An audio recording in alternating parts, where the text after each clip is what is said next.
नमस्कार, मैं प्रभात रंजन मिश्रा। स्वागत है आपका मुद्दा ट्रेंडिंग है में। मुद्दा ट्रेंडिंग में है मैं आज बात करेंगे दिल्ली की सियासत में आबकारी नीति ने एक हलचल पैदा कर दी है।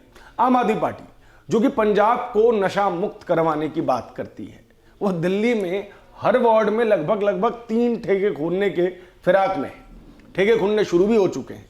पता नहीं कौन सा गणित IITN मुख्यमंत्री द्वारा लगाया जा रहा है, उनके सलाहकारों द्वारा लगाया जा रहा है कि रिहायशी कॉलोनीज के अंदर ठेके खोल दिए जा रहे हैं, जहां मंदिर की दूरी 80 मीटर की है, जहां बगल में स्कूल है, कोचिंग इंस्टीट्यूशंस है।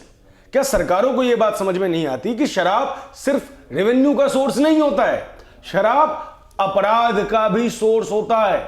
अधिकतर अपराध जब आप होश में नहीं होते हैं तब होते हैं। जब सत्ता बेलगाम हो जाए तो जरूरत होती है विपक्ष की, जरूरत होती है जनता की। फिर जनता जिंदा कौम बन जाती है जो 5 साल का इंतजार नहीं करती। ऐसा ही कुछ हमें नारायणा में देखने को मिला है। नारायणा में एक ठेका खोला था जो फिलहाल अस्थायी या मैं कहूं तो आंशिक रूप से बंद हो गया है। इस चीज की कानूनी लड़ाई लड़ी है नेता सदन छैल बिहारी गोस्वामी ने।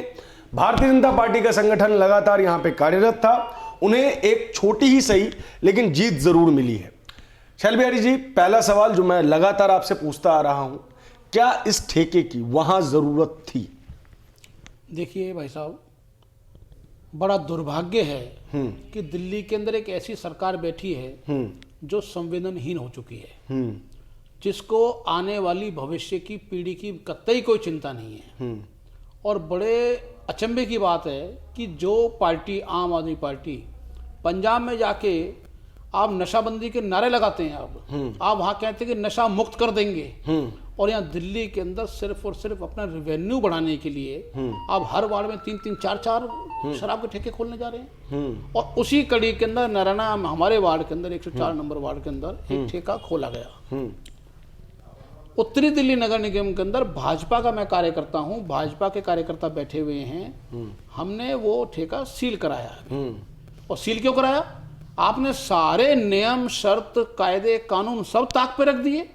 बगल में 4 बड़े मंदिर हैं, एक बहुत बड़ा स्कूल है, एक कोचिंग इंस्टीट्यूट है जहां बच्चे IAS और UPSC की तैयारी करते हैं। अब ठेका खोल के बैठ गए। खैर, जनता साथ में खड़ी हुई, जनता ने आंदोलन करा, और भारतीय जनता पार्टी के कार्यकर्ता होने के नाते मैंने उसके अंदर इनिशिएटिव लिया और वो आज ठेका हमने सील कराया। वहां पे भारतीय जनता पार्टी के कार्यकर्ताओं का लगभग मेला लगा हुआ था। आप भी नियमित रूप से वहां पे विजिट कर रहे थे, उन लोगों के साथ खड़े थे। देखा जाए तो कहीं ना कहीं कई ऐसे लोग भी थे जो अन्य दलों के भी थे, आम आदमी पार्टी के हों, कांग्रेस के हों, जिसके भी हो सकते हैं, या अन्य संगठन के थे, लेकिन नदारद रहे तो स्थानीय विधायक। इस पर आपकी क्या टिप्पणी है? देखिए, आदमी को समझदारी से काम लेना चाहिए। आप बेशक उस आम आदमी पार्टी के विधायक हैं, आप केजरीवाल सरकार के अंग हैं, आप दिल्ली जल बोर्ड के वाइस चेयरमैन हैं, लेकिन आपको जनता से कोई सरोकार नहीं है। आप जहां से चुने हुए प्रतिनिधि हैं, आपको उनकी भी कोई सरोकार नहीं है। आपने सिर्फ नौटंकी करने के लिए सारा ड्रामा करा, मैं साथ हूं, लेकिन करा क्या? साथ नाम का ना आप आए, ना आपने कोई कार्रवाई करी, जबकि आप दिल्ली के वाइस चेयरमैन हैं, दिल्ली जल बोर्ड के। अब मुख्यमंत्री जी के बिल्कुल बेहद करीबी हैं आप चाहे तो 1 मिनट के अंदर बंद करा सकते थे, लेकिन आपने कोई इनिशिएटिव नहीं लिया। आपको पंजाब की राजनीति के अंदर ज्यादा व्यस्तता नजर आ रही है, आपको वहां पे आपको काम करना है। और यूं कहूं कि आपको यहाँ की क्षेत्र की जनता से कोई सरोकार नहीं है। भविष्य की पीढ़ी, माताएं, बहनें, बुजुर्ग, बच्चे, आपको किसी से कोई सरोकार नहीं है। आपको सिर्फ और सिर्फ अपनी पार्टी और अपनी सरकार से सरोकार है। और निश्चित तौर पर नेचुरली बात है, आप पार्टी के अंग हैं, सरकार के अंग हैं, तो आप पार्टी की विचारधारा से तो जुड़े हुए हैं और पार्टी के लिए काम कर रहे हैं। आप यहाँ के काउंसलर हैं, इस बात को थोड़ा अलग कर देते हैं, अलग साइड में रख देते हैं। आप यहाँ के रिहायश भी हैं, यहाँ पे ही रहते हैं, आपकी रिहायशी यहीं पे पास में है। जब 2013-12 में आम आदमी पार्टी का एक आंदोलन लगभग चल रहा था, तो उन्होंने एक नया टर्म इजाद किया था, स्वराज, जिसमें उन्होंने कहा था कि जनता से पूछकर फैसले लिए जाएंगे। इसमें यह भी कहा गया था कि शराब के ठेके अगर खोले जाएंगे तो महिलाओं से पूछे जाएंगे, बच्चों से पूछे जाएंगे, RWS से पूछे जाएंगे। मैंने इसलिए पहले कहा कि आप इस बात को साइड हटा दीजिए कि आप काउंसलर हैं। एक नागरिक के रूप में क्या आपके पास दिल्ली सरकार का कोई प्रतिनिधिमंडल आया जिसने ये कहा हो कि हम जी यहाँ ठेका खोलने जा रहे हैं? बिल्कुल भी नहीं। किसी प्रकार का किसी ने भी कोई संपर्क नहीं किया और इन्होंने गुपचुप तरीके से रातों रात ये ठेके अलॉट करे हैं। सुनने में आया है हमको कई जगहों पे कि ठेके के लिए पहली बार पुलिस बल का प्रबंध किया गया है शराब वगैरह रखवाने के लिए। ये तो कहीं ना कहीं मिसयूज ऑफ पावर है। 100% आपके यहाँ ये हुआ था? 100% मिसयूज ऑफ पावर है। हाँ। उनको सिर्फ और सिर्फ नौटंकी करना, विज्ञापन के राजनीति करना और यहाँ से पैसा इकट्ठा करके रेवेन्यू के नाम का जो पैसा इकट्ठा करते हैं दूसरे चुनावों के अंदर राज्यों में जाके चुनाव लड़ने के लिए वो पैसा इस्तेमाल करना, सिर्फ इनकी एक ही नीति है। और यहाँ पे दोगला चरित्र, उनका दोहरा चरित्र नजर आ रहा है कि यहाँ दिल्ली के अंदर कुछ और, पंजाब के अंदर कुछ और।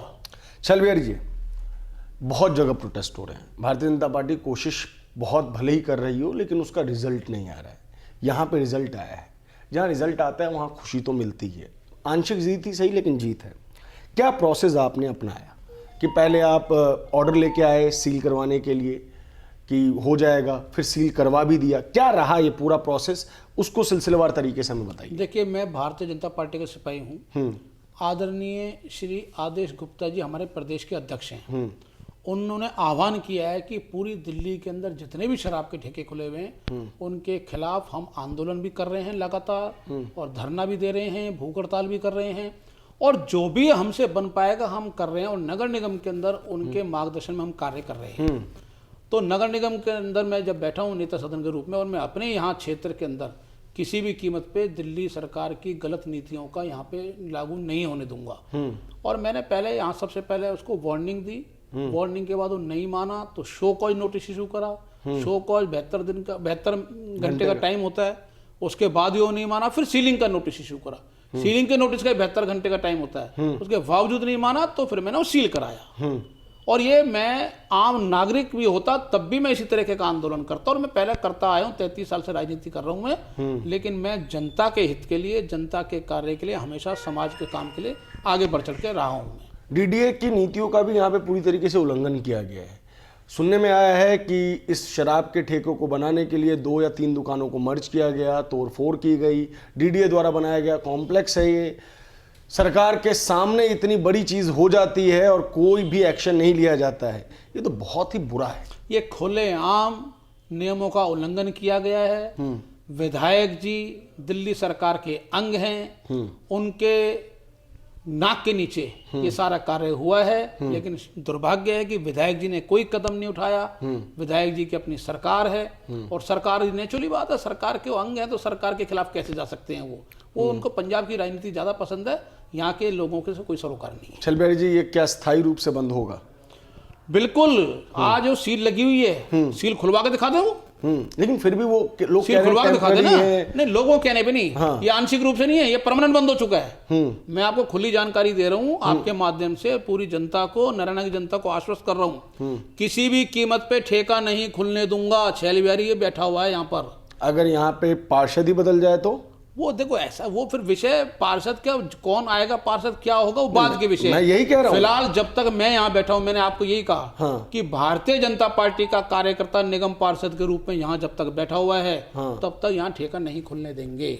आगे की क्या रणनीति है आपकी इन सब चीजों को लेकर? रणनीति क्लियर है। पूरी दिल्ली के अंदर हमारे प्रदेश अध्यक्ष जी का आह्वान है, हम किसी भी ठेके को नहीं खुलने देंगे। जहां खुल गए हैं वहां पे हम प्रोटेस्ट कर रहे हैं, धरना दे रहे हैं, भूख हड़ताल कर रहे हैं। हमारा दिल्ली सरकार की नीतियों के विरोध में कार्यक्रम चल रहा है और निरंतर हम जनता के साथ आंदोलन कर रहे हैं। बहुत बहुत शुक्रिया हमसे बातचीत करने के लिए। इस वक्त की बड़ी खबर यही है कि नरैना विहार में जो ठेका खुला है, छलबिहारी के शब्दों में अगर कहूं तो जब तक वो पार्षद हैं तब तक तो वो नहीं खुलेगा। भविष्य की बातें तो भविष्य के गर्भ में है। फिलहाल के लिए नरैना वासियों के लिए खुशी की खबर यह है कि उनको ठेके से मुक्ति मिल गई है। आप भी ये कह रहे होंगे कि शराब इंसान अपनी मर्जी से पीता है, तो इसमें मुक्ति मिलने जैसी क्या चीज है? यकीन मानिए, अगर आपके घर के बाहर कोई व्यक्ति प्रतिदिन आग जलाकर चला जाए तो आप क्या करेंगे?